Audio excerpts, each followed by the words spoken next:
सोलापूर येथील जुनी विडी घरकुल परिसरातील सुनील नगर जवळ असलेल्या गणेश नगर भागातील SP एंटरप्राइजेस या गोडाऊनला मंगळवारी अचानक भीषण आग लागल्याची घटना घडली। बारदाना व कापसाच्या कचऱ्यामुळे आग वेगाने पसरली। आगीची तीव्रता इतकी होती की ती पूर्णपणे आटोक्यात आणण्यासाठी अग्निशमन दलाला तब्बल 4 तास प्रयत्न करावे लागले। घटनेची माहिती मिळताच महानगरपालिकेचे अग्निशमन दल तातडीने घटनास्थळी दाखल झाले। पिरजादे यांच्या मालकीच्या या गोडाऊनमध्ये ज्यूटच्या गोण्या, कापसाचा कचरा, यंत्रसामुग्री तसेच अन्य साहित्य साठवून ठेवण्यात आले होते। कापूस आणि ज्यूटसारख्या ज्वलनशील वस्तूंमुळे आगीने काही क्षणातच रौद्र रूप धारण केले।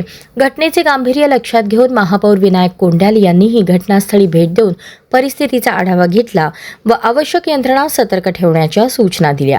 आग नियंत्रणात आणण्यासाठी महानगरपालिकेच्या 6 अग्निशमन बंबांसह खासगी पाण्याच्या टँकरचीही मदत घेण्यात आली। पाण्याचा पुरवठा कमी पडू नये यासाठी अतिरिक्त व्यवस्था करण्यात आली होती। मुख्य अग्निशमन अधिकारी राकेश साळुंखे यांच्या मार्गदर्शनाखाली अधिकारी व कर्मचाऱ्यांनी शर्थीचे प्रयत्न करत अखेर आग आटोक्यात आणली।